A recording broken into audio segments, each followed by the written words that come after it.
Hello, everyone. Welcome to Tea with TPS, an informal conversation with thought leaders in India and abroad.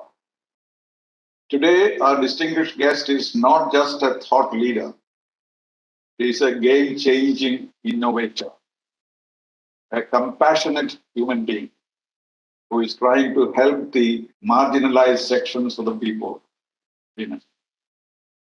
She has been characterized in many, many ways. Even Queen Lakshmi, Her Majesty. So he has been characterized by many people in different ways. But I'd like to characterize her in two ways. One, I would call her a goddess of small things because everything that she does is small but makes a great impact. And the second description I have of her is she is a Greta Thunberg in action, not in words. Greta Thunberg shouts at heads of state and government on behalf of the younger generation. But Lakshmi Menon does things to change the younger generation, change the way they think, change the way they ought to save the world. So today, when we are having the conference of parties of the Framework Convention on Climate Change in Glasgow, it's an appropriate occasion for us to look at her contribution to protection of the environment. What she has done, we will hear from her, but it will be a delight. It's a delight for me to have her here because she is the most photographed and interviewed person in India today, except for film stars. Welcome, Lakshmi Menon.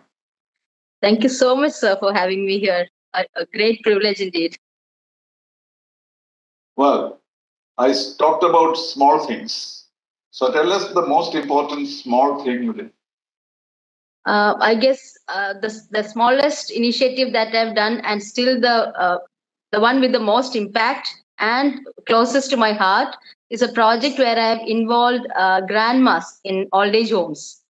I live with my grandma. She was 90 when I started this project, and through her I could uh, get into this beautiful world of the old age. Actually, the kind of the beautiful experience that they had, and the way I could actually bring in a small change in the sunset of their lives by Yes.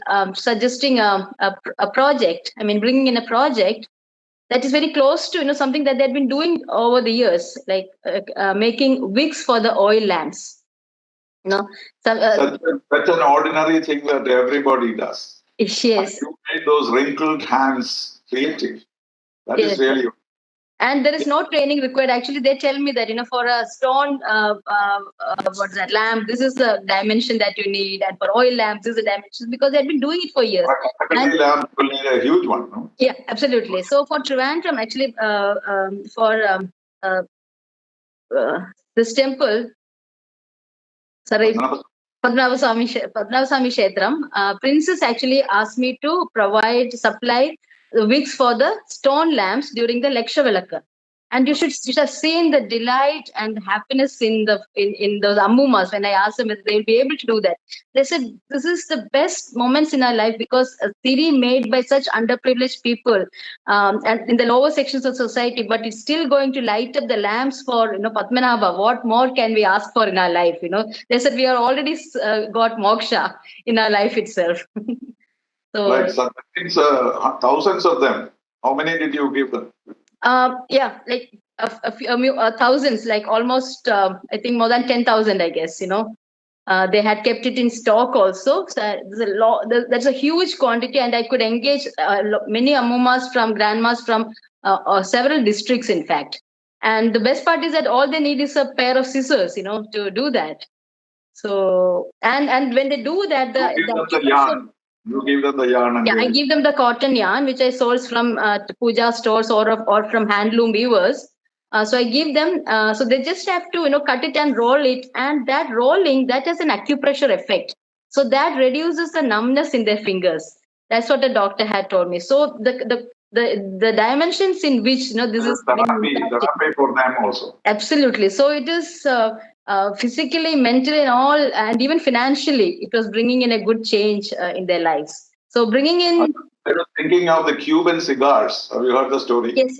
No, I don't. Cuban cigars are made by Cuban women, and they roll it on their thighs, and that is why they have become so famous. It has a flavor of its own. The Americans have sanctions against Cuba, but they still import Havana cigars. Interesting. So it's a similar thing that, since they have been made by the hands of these women. Yeah, similar activity, yes. And also so simple. I mean, I don't know how you thought about a thing like that. And I heard that you gave thousands of PDs to DC Books to send it with their Ramayanas for the Ramayana month.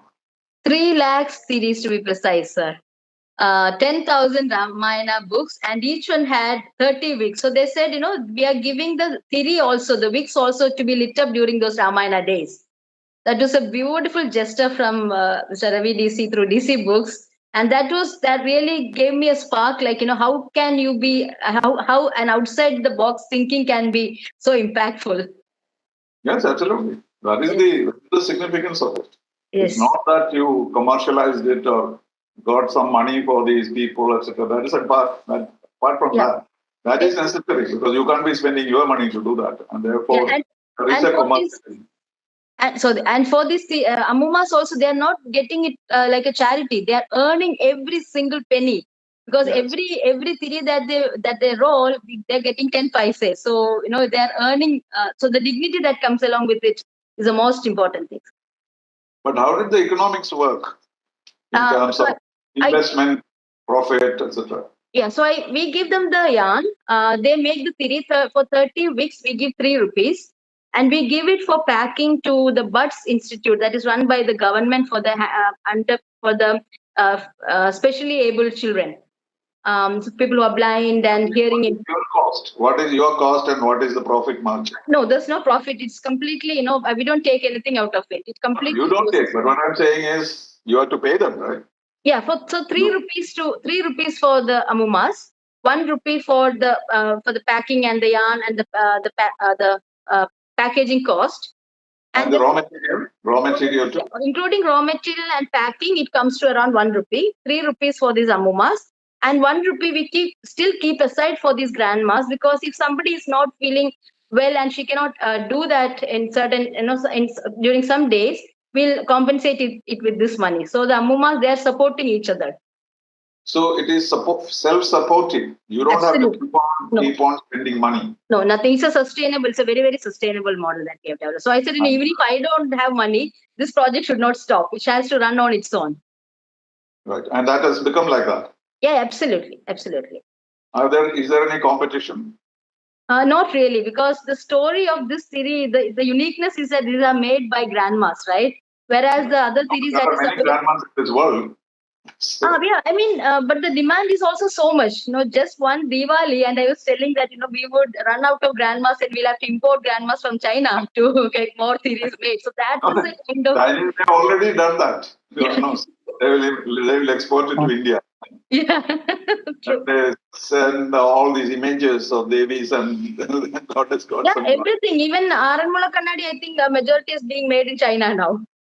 A big chunk, yeah. So that has not happened yet.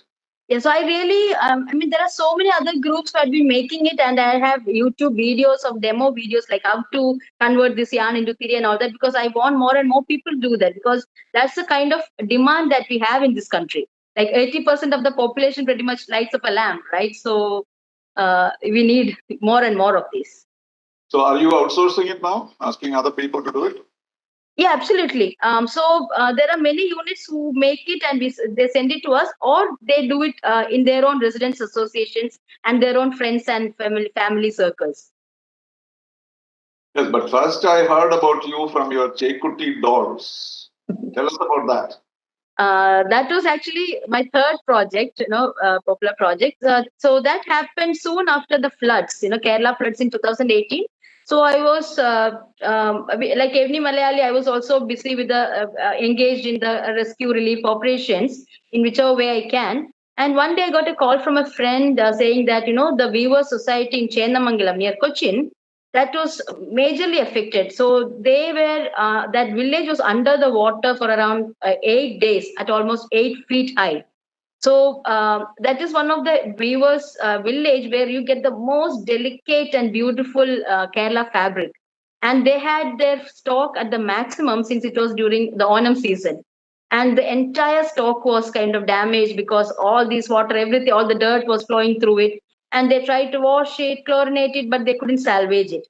And it was like filthy. So 21 lakhs worth of cloth in one society alone, the government had asked to burn them because they couldn't, salvage it in any way. So when I got a call from a friend saying that, Lakshmi, do you think you can do something about it? Because pretty much all my friends in my circle knows that I have a special liking for anything that normally people regard as waste. I always say there is nothing called waste. It's only the way you look at it. So I thought, okay, let me give it a try, and I collected it. I chlorinated it, washed it, and I could see that I cannot convert it into a dress or anything because the quality had been really bad because of all this washing and everything. And but being a designer, fashion designer, I knew I had to do something about it. Otherwise, my designer status itself is at stake. Because I'd been working with the handloom weavers, I know the kind of toil that they undergo, the kind of effort that goes into every inch of fabric. So I couldn't just let it go like that.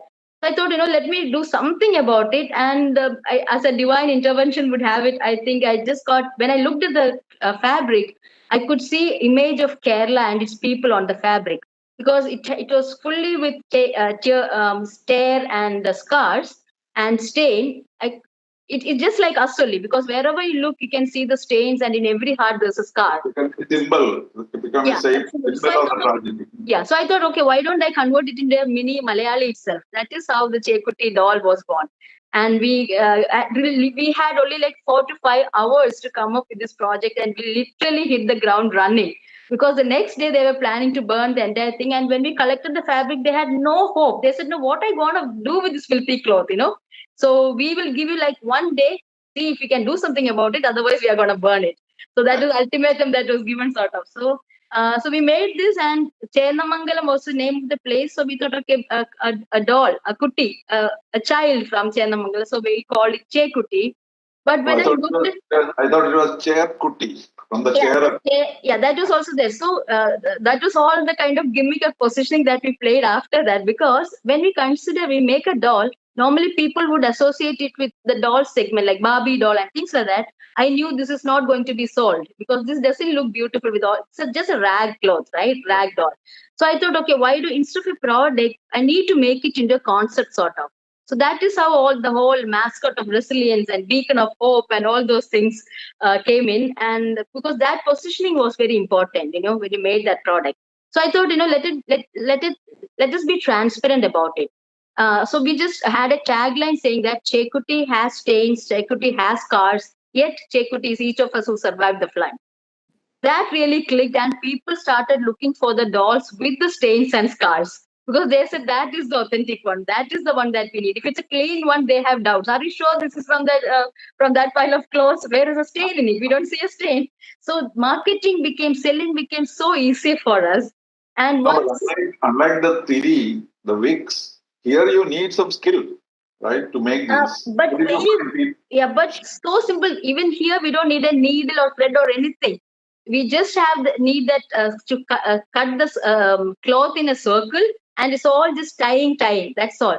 So I deliberately made such a prototype, because I wanted people from people in all age segments to be part of it. And that is what exactly happened. Children from an age of 4 to people who are 90 were participating in it. We had grandmas who were making vegetable printing on the skirt of Chekuti. Because Chekuti, we also said, Cherine Adijivicha Kuti.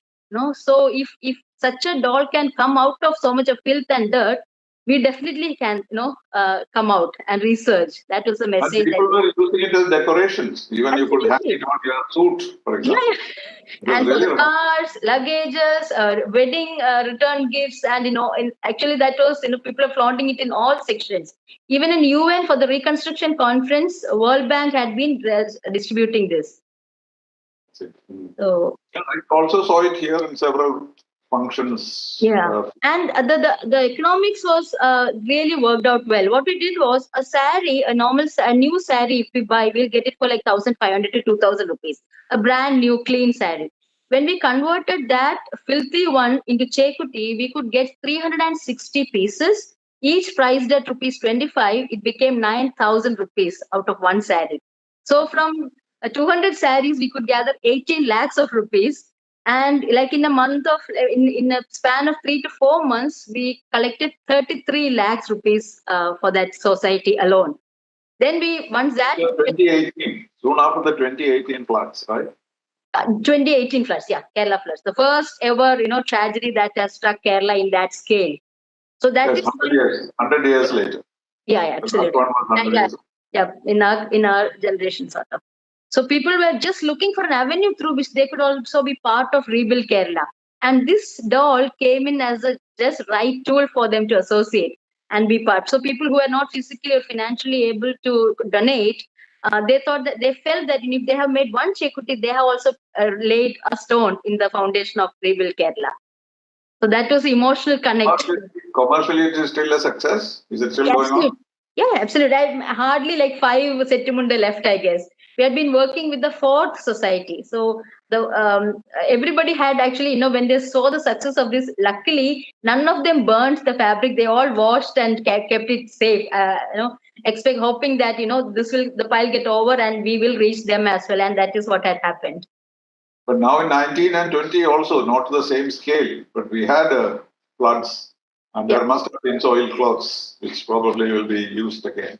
Actually, they were careful the next time. So they had everything stocked up on the higher stories and things like that. They learned a lesson. So that means later you may have to make soil sarees to make Chekutis. In fact, somebody was suggesting why are they selling it for 2,000 rupees? Put it in mud and roll it and convert it into Chekuti, because that is going to bring in much more revenue.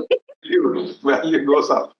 That's the magic that I'm talking about. Because you're transforming things into something which is very significant, what nobody would think of as a great achievement.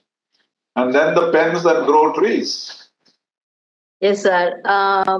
Because I always the simple thing that when you track our human life, I think man has traveled through Ice Age, Stone Age, Metal Age to finally reach garbage.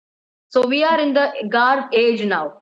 So if we don't take a U-turn, what really awaits us is damage, and even that happened in 2018, right? The commotion that happened by opening the dams. So we are in a It's a speech you should have made in Glasgow. The garbage age. I don't know if it was used. Right. So I felt that what can I do in my limited capacity to reverse it even a little bit. So especially being from Kerala, I know one of the product that is extensively used is a pen.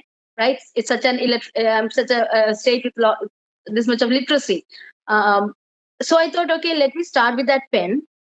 If you look at one, you can see that in the plastic pens, the nib, the case, the cap, the refill, everything is plastic. And that is mainly to hold that tiny little refill inside.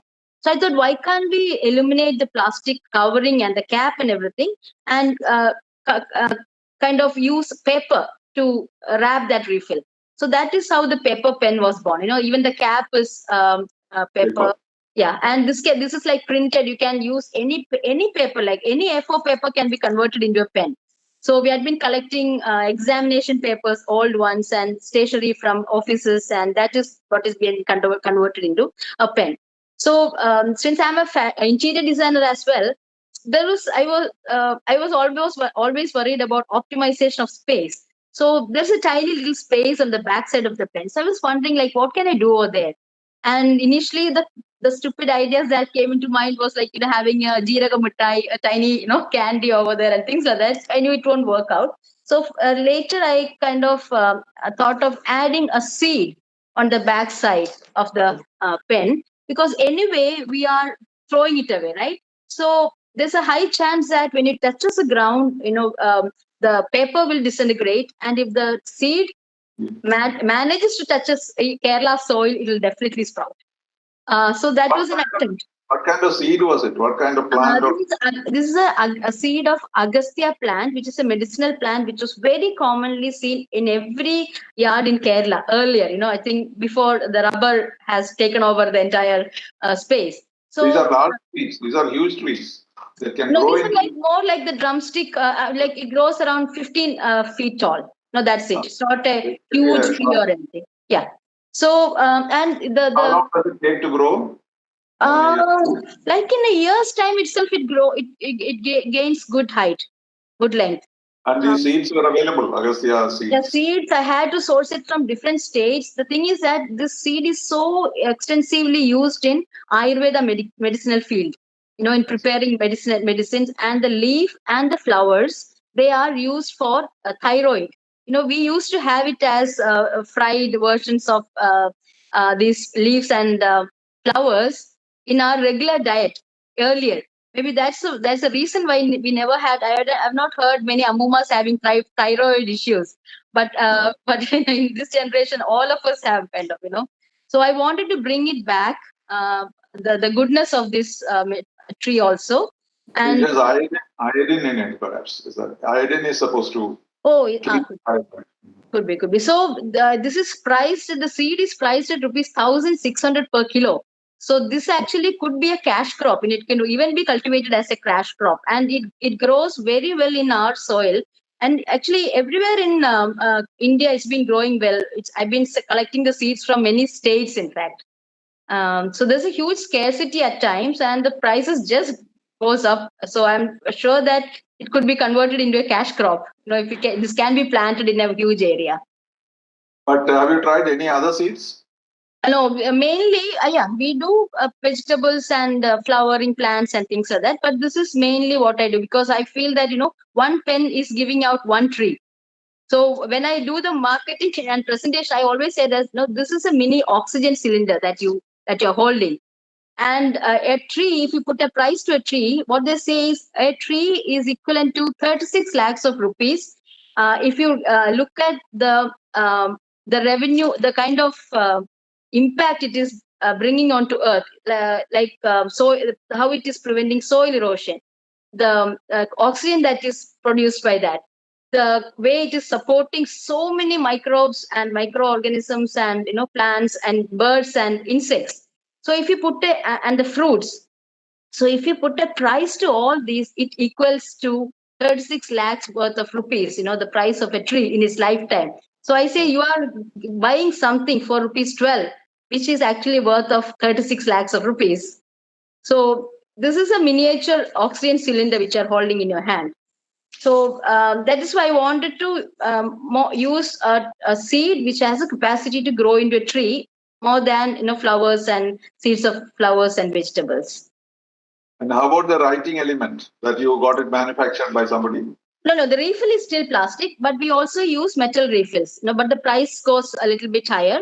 But if there are clients for that, that is what they use. Otherwise, we are reducing the plastic by 1/6. It's a tiny little tube that's all plastic in it.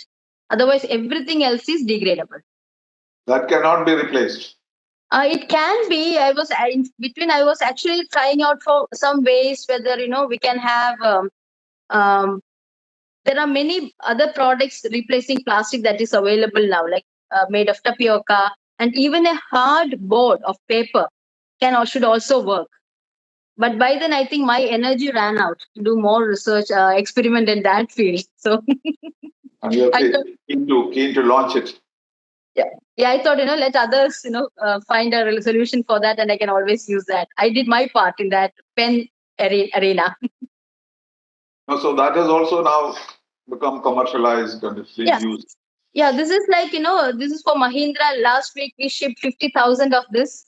And Wipro had been our CSR partner. And people had been just looking for such. I think one of the specialities of our projects is that we are not just offering them products. We are offering solutions to problems people had been, really worrying about. So they could immediately relate to it, and that's why corporates, they had the kind of values that we attach with every pen is actually recycle.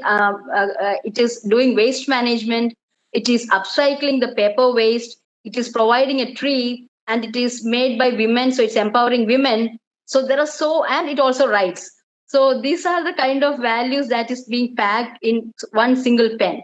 So the corporates, they are looking for such projects where they can associate and where they can shell out money as their CSR. But they give away so many things to their clients. Yeah, absolutely. For conferences, with every pen, I have given a small book. It has all the details, like what is the uniqueness, why do we need trees, and all the details of the hummingbird tree, the seed that we have inserted, and also a QR code, which is a short film of the entire procedure, who is making it, how do we do it, and all those things. So in conferences, people just telecast it, and it is played on their screen when they supply this pen. So that is how people had been positioning it. They take the pride in associating with such products or such solutions. So that makes it easier for You me had to earlier done another version of this while giving them the fishermen, the boats which grow trees, right? Yeah, that was actually soon after. Yeah, soon after the floods, we could, the stories, the heroic stories that we had been hearing about fishermen, like 4,000 fishermen saved 64,000 lives. And I didn't know like how to thank them. I felt that if I don't do something about it, if I don't express my gratitude, I'd never get a closure after that flood. So I know I won't be able to offer it in the same manner, but the best I could do was introduce a life insurance policy for them, a 1 lakh cover for at a it was a crowdsourced initiative that we did. So anybody who pays 24 rupees, it goes into the fisherman's insurance, and any accident, any death by accident, they can claim 1 lakh rupees for that. And initially when I started it, I didn't know like what would be the response and things like that, but we uh, managed, and there was around 17,000 insurances that was sponsored by people from across the world, and that is being they're still doing it, continuing that insurance scheme, and this is the third year now. So what we did was we asked people to make tiny little boards using seed paper, as an expression of gratitude. So from schools and colleges, we ask students to make tiny little boards. It's called friendships, and write, scribble a note of thank you to this fishermen group who had been selflessly like venturing to save lives of strangers. So if you throw that away, that also will sprout into plant. No, but how do you organize this? I may one day want to do something for somebody, but then how do you, get it organized? That's what amazes me. Who helps you? Who gives you the support, administrative support, financial support? Fortunately, sir, actually, financial. Every time I take up, I start a project, I do it as my ISR, individual social responsibility. So the initial funding is done by me, the money that I make through my other business and things like that. So once I develop the prototype, I have something tangible to show to the people, right? Then the kind of responses that I'd been getting so overwhelming. That is when I realized that there are so many goodness around us. There is so much of goodness around us. People who are just looking for avenues through which they could also be have to channelize. Yeah. Simply have to channelize. So one FB post about this project, and the media just takes it up, and they spread it like wildfire. And I get calls from colleges and all sorts of associations, because they're all looking for a noble project to do during their NSS program, or during their club activities. So, and all these projects that I've been initiating, it doesn't involve a lot of money. These are all like simple tasks, and pocket money investment. Yeah. So it doesn't create a huge hole in their pocket, right? But it feels them good to be associated with something like that. So people had been just groups of volunteers who had been reaching us. So I'd been very fortunate in that manner. Yeah, it has something to do with your personality. I don't think people will trust anybody like that. That's what I'm trying to figure out. How you manage it? I may write something on Facebook, they'll say this fellow must be a cheat. Or some says, how are you gaining that confidence? And that was the credibility was spoke about you, or Mohanlal spoke about you. People trusted you, right? Yeah, I think it is the projects that is they suggest is not rocket science. It's so simple that anybody can relate it to, And the way it has to be implemented also is very simple. No, but that is the other side of it. They will say, oh, this is rather childish. Why should we bother about it? That could be also a reaction, right? But I think the story, the way I've been, I think, uh, lucky that I could always find a beautiful story behind it. And the way we position something, that is what always make it unique and unusual. So even Ammamatiri, there are thousands of Thiri available. But what made Ammamatiri unique? It is the story behind it, the people who are making it, the kind of impact that is going to bring into this Ammuma. So there aren't anybody who is not nostalgic about memories about their grandparents, right? So that plugs the right chord when you say that. So similarly, I think even for the fishermen in Friends or Chekuti, there are many people who said that they got a closure only after making this Chekuti. That literally gave them so much of a therapeutic effect. In that process of making Chekuti. So No, it's all myth making, as they say. You must have heard Harari's theory about, says the whole world is created out of myths. What is the yes, inspiration? Where did it come from? true, true. Just a story. So as long as you Absolutely. can use that story effectively, Yeah. then empires can be built. And And that it's is very transparent. We are not building it up, right? It is all there. I'm just giving it I'm highlighting that particular space or that feature of that product or that of the entire process. What I pick and choose and create into a story must be making a difference. and of course it has made a very big difference. And how about the Shaya and the Yeah. COVID? COVID fascinated me a lot. How do you find COVID. this word from COVID to COVID is looks so natural, but I never thought of it. We Uh, get this airline, the Alitalia, was it Alitalia or Lufthansa? They give you little houses and you fly yes. there Yes. and you The make a blue and white. Yeah. yeah, right. And they look like that. And that's, but slightly more elaborate than the Yeah. Lufthansa. Actually, I was just looking at a few samples. So these are the tiny little houses. Yeah. So when the Prime Minister suddenly appeared on the TV and made the huge announcement that next 21 days we are not supposed to step out of your house.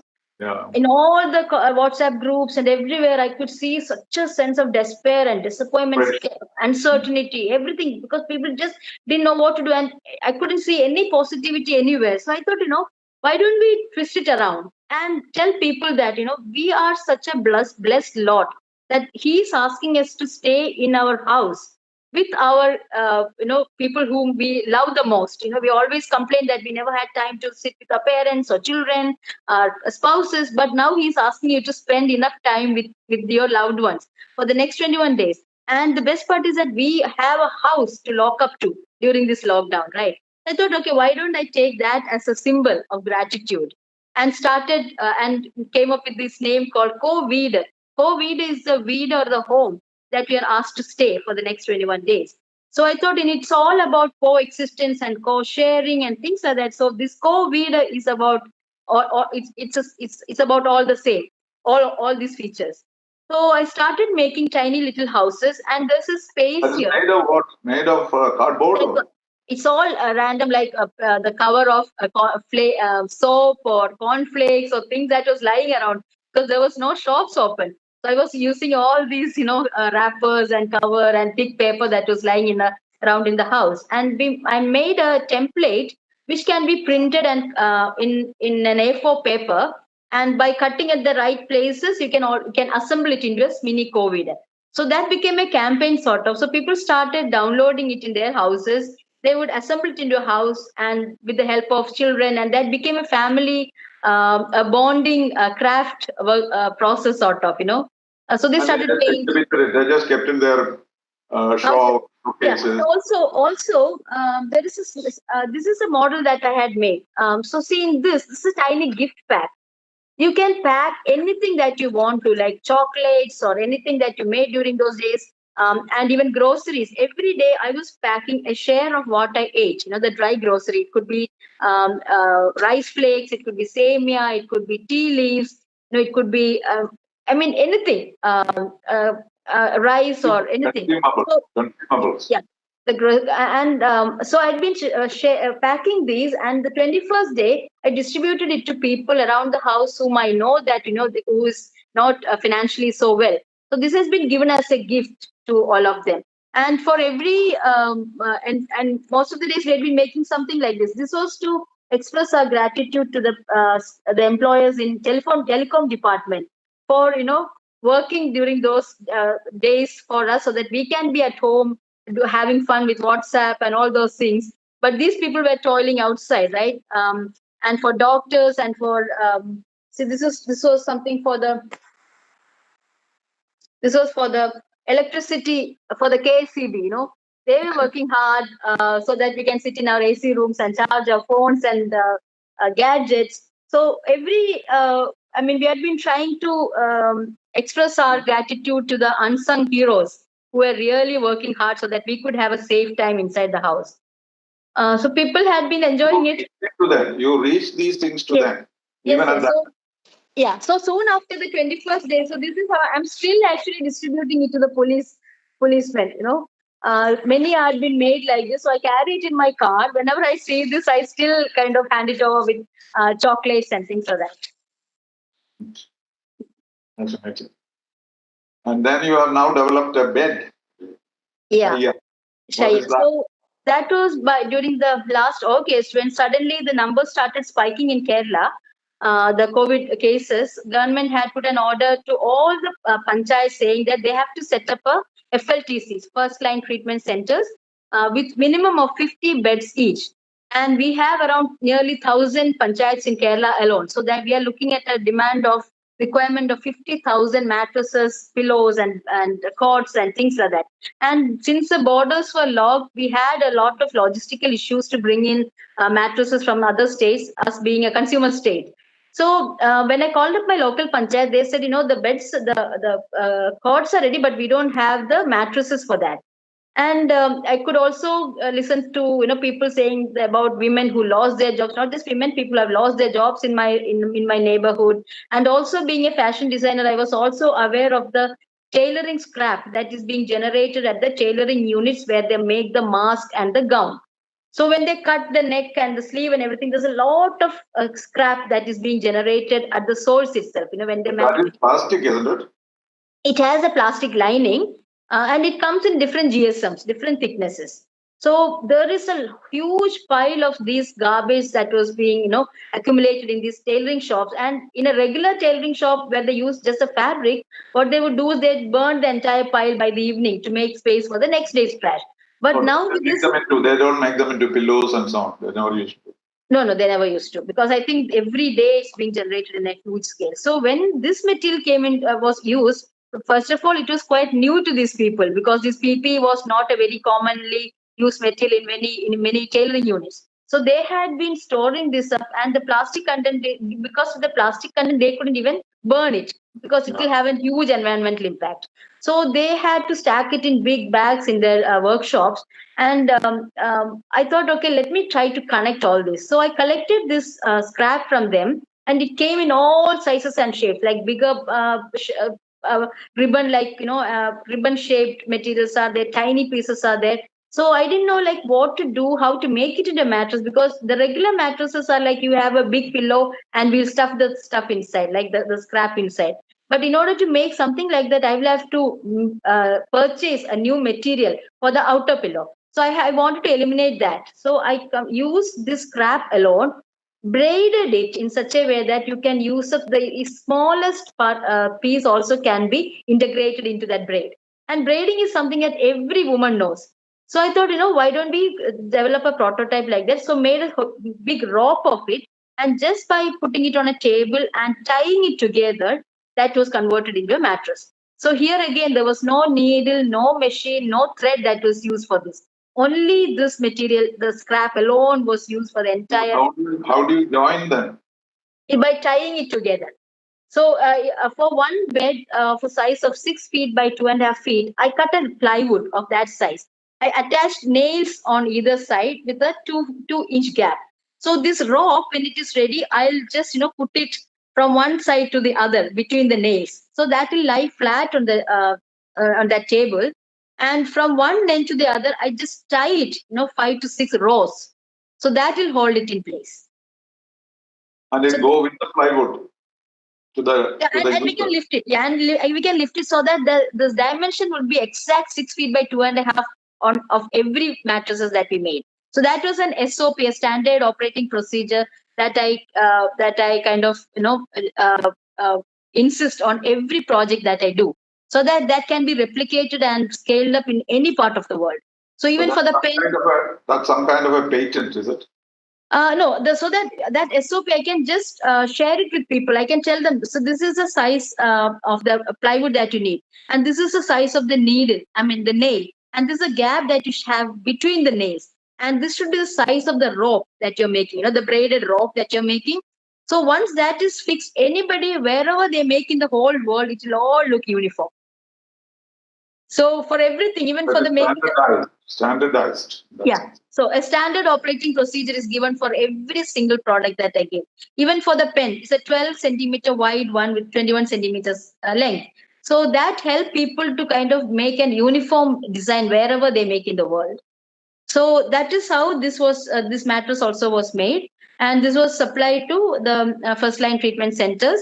And the best part is that since it has that plastic coating, it doesn't get soaked, so you can easily wash it after one patient leaves. Wash it in soap water and dry it. Just dry it on the line. It will be dry in no time, and it can be reused. Otherwise, what the government had instructed the panchayat was burn every mattress after the patient leaves. That would have created such a huge environmental impact, right? So this is an alternative. So we converted. This was completely a zero waste production that we are running, and we could use up 9 tons of that scrap collected from different tailoring units in a matter of three months. So almost around 1,200 mattresses were made during those days. And now we have offered training for 8 countries, because this is something that they all have this material. Yes. Yeah, and we don't even need PPE material. Even if we, even post COVID, all we need is our regular cloth. The sari, the curtain, the bedspread, anything can be cut into like ribbons, and it can easily be braided and can be made into a mattress. So it can. Normally it is used for stuffing it. You make a cloth cover and stuff it. Yes, but yes. you're not getting into tying it up so that the job is not there. Yeah, for that for the outer covering, we need to buy something new, right? So that is going to incur cost. So that's why I thought I have to avoid that, because so that's why I came up with such a design so that we can use that scrap alone to make this. And numbers, how do you cope with the numbers? Because anything to be successful, you need to create it in large numbers, right? But for every project that I'll be doing, I have decided I'll be working only in this scale. That's why I've kept the copyright, everything open, so that anybody anywhere in the world can replicate it. So it's very transparent. We give the demo videos through our websites and internet in through many sites. So I don't have to actually sit and work with like hundreds of people and invest all my time and energy for just one project. So even the pen, everything. Where you're transferring technology to the other people. That's what I said. That demo video, it's very clear. That is, sir, if I can, what I feel is if I can make it, anybody can make it. That is how simple every procedure is. And the demo videos literally helps. And I've been holding a lot of Zoom training classes. Especially, one of the training sessions was for the homeless women in Delhi for their shelter, who are staying in shelter homes. We have been training them, and they had been getting corporate funding, and they had been supplying these beds to the homeless on the street. So those are the kind of levels in which we could operate it. And you travel to these places to promote it? Not during the COVID time. For other all projects, I've been traveling extensively. Whenever they ask me to kind of to pay a visit, I am more than happy, because that really helps me to kind of fine tune it. The last leg of that. But last few months, it has been difficult to travel. Yeah, now, with the Shai, I was not traveling, so I'd been taking a lot of Zoom classes. And they have now recommended it for the museum in Scotland or something like that. Yeah. And also it came in there's the first one listed in UN best practices during the COVID, days. Like from India. That was the list that was listed first. How have you been working with the government? Not much. Kerala government or central government? They didn't take any notice of these things? No, not at all. So you're working with the panchayats only? I'm not actually working with the panchayat. I've been supporting them. I've been providing materials for them. Otherwise, I'm just working with the local community. And NGOs and the CSR funding is what had been really helping me with the financial side. But you have been getting CSR fund? Yeah, absolutely. And once I make the temple, that prototype, and I show them like how it has to be done, it has CSR had never been a problem. I think they could literally see it, right, what we have done and what we're doing. So I just have to give them a proposal, and it's accepted in no time, approved in no time. And the government has not taken any notice of it, even on their own? Not yet. I mean, I had a very tough time with the Amumatiri, that Vigstam. I'd been, literally begging to the authorities in Devasam board, asking them to kind of take at least adopt one grandma for one temple. Something, if you can procure materials of rupees 500 for one temple, per month, that will go a long way in supporting the grandmas. But they were, never got any kind of a support from them yet. And the ministers, etc., didn't give any attention. You didn't try also, did you? Even recently, somebody was telling me from Social Welfare Department that the minister was talking about the Grandma Wigs and Amumatiri. So it's not that they don't know about it. The will and the attitude is not there, I guess. It's not that they don't know about it. So it's not happening. And I think one of the main obstruction here is temple authorities. I think they get a cut. They get a commission from the suppliers, and here I'm not ready to do that at all. So maybe that's one of the reasons they have been finding all sorts of lame excuses to dissuade me from That is very sad. That is a part of our society which one cannot understand. Yeah. Ideas, they may say it's all good, etc., but then other interests play into it. But luckily, there'd been a lot of, private organizations who had come forward. That's been phenomenal. That's why I'm trying to figure out where you got that, apart from your own energy. Who is it that driving you? There must be some people, some groups driving you to these things. I guess, sir, I always... Sorry. Do you have anything new coming up you're working on? Yes, I'm actually recently I did a road trip to from Cochin to Kasaragod, mainly to tell people about the need to support local economy, and also about the conscious consumerism that is so needed now, because even the brush and the paste we buy from Amazon. Instead of making Jeff Bezos a trillionaire, why don't you buy it from your local kirana shop? That is the need of the hour. So I made a trip saying that if you have money, try to distribute it locally. So when I made that trip, it was quite unusual from my journeys so far, because earlier, every time a woman, when they travel, the main issue that we face is a clean toilet, finding a clean toilet. And always we would find ways by, by visiting a friend or a relative or a good restaurant. But this time during COVID, you are not welcome in your friend's family nor your relative's family. And most of the restaurants that we otherwise used to go were all shut down. So I ended up using the filthiest restrooms, public restrooms. And I thought, we cannot just let it go like this. This is the 75th year of independence, and we are still asking for a 20 square feet of clean space, for us to use. Has made a big show of that, no? Yeah. Public toilets and all that. We have done a lot of work in North India, but I suppose in the South it has not caught on so much. Yeah, sir, it's not that we don't have... Nobody discuss, but it is fundamental. Absolutely, without that you cannot survive. Absolutely, sir. And the kind of health issues that we have, I don't drink water when I travel. So every evening I end up taking 2-3 pills for my migraine. And the third or fourth day we have urinary infection. And this is a case with pretty much every lady, if you can speak to, right? So I thought, we are all asking for 20 square feet of clean space, at least one of those in one town. And it's not available. So it's not that we don't have toilets. It's there, like thousands of those are available, but we don't get access to it, or the ones with access is poorly maintained. So I thought, why don't we take a completely different approach to this? why don't we again kind of unlock the dormant resources? Look at a Kalyana Mandapam, a convention center. If they have weddings for in the busiest time for 100 days, if they have weddings, the rest of the 260 days is lying wasted, right? The huge buildings with all these facilities, 10 to 20 restrooms, it's all lying wasted. So why can't we use that and we set certain standards, like it has to be dry, it has to have toilet paper, it has at least have two hooks where we can put our chunni and a bag and a rack to put a mobile phone and the key, simple demands. So if they are willing to do that, what we will do is we will list them in an app that we are making. And for me, I think toilet is a place where we toil. So let us not toil anymore. We created a brand called Toilless. Yeah. Yes.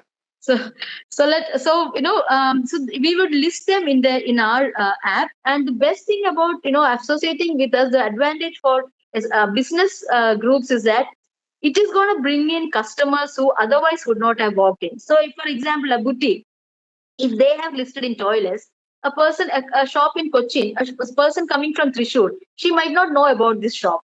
But when they look at the app, when they need to use the toilets, this brand is going to pop up. So the kind of brand recognition it is going to get, and the walk-in The moment conversion. it is opposite. They don't encourage anybody to visit their toilets. Sure, but here it's going to be This a is pay only and for consumers, etc. true. So But they here, say, yeah, it's going to be pay and use as well. creating an infrastructure, you are able to use the existing one. But how successful has it been? No, How cooperative- it's in the process. On November 18th, this World Toilet Day, so we'll be launching it only then. And this is a pay and use toilet. So we are targeting around 30 to 50 rupees bracket, for per use. So that's the kind of premium toilets that we are planning to, support through this. So we have been getting like the response has been really overwhelming. The people like plant nurseries along the highways, they are approaching us asking that whether we can be part of it. We have a clean toilet. So because when we travel, the chances to get into a nursery is like very very very less. But if you find a toilet there, there's a high chance. And when you get into a boutique or a plant nursery, we know the kind of financial damage that we will make, right? So it will definitely end up buying something. So that is what so it's totally a win-win situation sort of. So we are letting people know where we can find the good toilets and what are they attached to. And some places they can offer maybe like baby feeding stations, nappy changing stations. It could be a cafe, so they can call up in advance and order for a parcel, and they can just pick it up and leave. Because otherwise normally we always visit a restaurant, then we wait for a tea or coffee just because you had to use the toilet.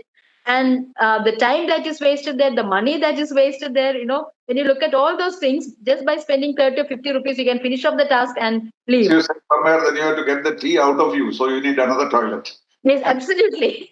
I thought it was very funny. Exactly, sir. Yeah. So when I am a person who travels with my grandma, she's 97 now. Till recently, we used to travel to Trivandrum, and there are like 3 stopovers that we need. So I tell Amma, even if the food is bad, it is sour, don't mind about it. The toilet is clean. That's all I'm looking for. So even shelling out like 100 rupees was okay for me, in that condition. So, No, but it could be tied up with the Prime Minister's own program, Swachh Bharat. Sir, I don't know about it, but for the time being, I'm trying to do it in my limited capacity so that I can have a control over that, and we can can guarantee the quality also with that. So No, I agree. That's how it to be done. But all these have to be projected in a much bigger way. Even this time when I circulated about this program, many people ask me, who is she? Then I have to tell them, and then they're astonished. How come we have not heard about it? So I think you need to reach wider world. Of course, you already have, but what I'm saying is much more needs to be done. But finally, a personal question. You came away from being a designer, jewelry designer in San Francisco. Why did you make this huge sacrifice? I never felt it as a sacrifice, sir. I kind of thought that what the kind of ovarian lottery that I won, born to these parents, that really did come with a huge responsibility.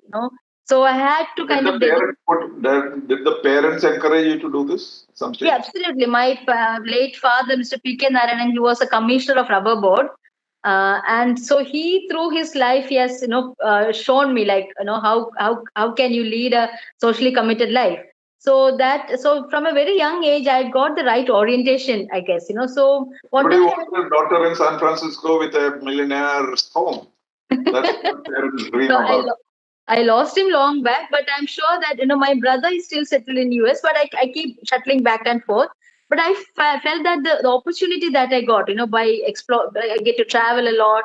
The kind of exposure that I got, unless I use it for my own land, I cannot find a value to all those, privileges that I'd been enjoying. So I really enjoy. Are you a citizen of India? Pardon? I'm a citizen of India. Yes. You didn't become an American citizen. No, I never even applied for that. I come somehow, I couldn't. I couldn't, So it was like a good place to go for vacation, have variety food and do shopping. Other than that, I couldn't consider that as my home ever. Finally, one sad fact or a sad idea that you mentioned in one of your interviews, saying that you would never like to bring a child to life. Isn't it very sad? A person like that kind of genes, why should your legacy not be there? Sir, I What you feel said that. was there is a lot of suffering and girl children suffer a lot. I don't want to add to that. Yeah, But I don't that want to is something just. which you should rethink, I think. I don't want to bring that child here and say, okay, you are not supposed to do this. You are not going to travel there. You are not being offered. You will not get a pure air. You will not get pure drinking water. What's the point in bringing something like somebody like that who never exists? And I think But I love my millions child of more people than. live. Millions of people live and happily without That this. is true. That is true. But I don't want Deny my child. yourself the pleasure of motherhood, plus not, continuing your legacy. I think is not very. But I'm getting all those pleasure through a million other children that I'm, associated with. Even my grandma, she's like a baby now. She's like a 6-month-old baby. We call her Ammu Wawa. I think, I'm literally a mother to her. So I can allocate a lot of time for others. I can, I live such a free life.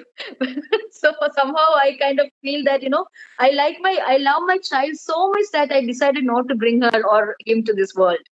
It's not a safe world. The unborn child dilemma. Yeah. I Anyway, think it has she been has a always great been safe pleasure. inside Pleasure me. talking to you. They're safe inside my heart. But I think you need to be recognized much more. I think the point that you are making about all this must be connected to a campaign. Now, India is saying that will have zero carbon by 2070. That's a great move. We have done that, but there is no way we can do it. The present circumstances. It's very well known. So many things have been decided about the environment, but was never fulfilled. The Rio promise, then the Paris promise, and now there is a Glasgow promise. But I do not think that even that is going to work because nobody is going to give away their resources and their privileged positions in the developed world. And so this is still a distant dream, these 2070 and all those things. So, but that is the area in which I think all your innovation, all your activities should be directed at. So you should become an environmental ambassador of India. That's what I would wish you to do. Thank you, sir. I always say that the simple realization that nature doesn't need people, it's the people who need nature. No, that if you can understand that concept, then you will live a much more responsible life because there is nothing that nature needs from us. It's only we who are dependent on it for everything, for air and water and everything, right? So let us take a pledge to kind of improve the nature, just at least for us. For the become a part of the environmental movement also, not only innovation movement. Okay. So thank you very much, Lakshmi. It has been a great pleasure. And you take life so well and so much for the people. I think you're a real role model for youngsters. So thank you very much. Hope to hear more from you in the years to come. Thank you so much, sir. A huge recognition for me. Thank you. Bye.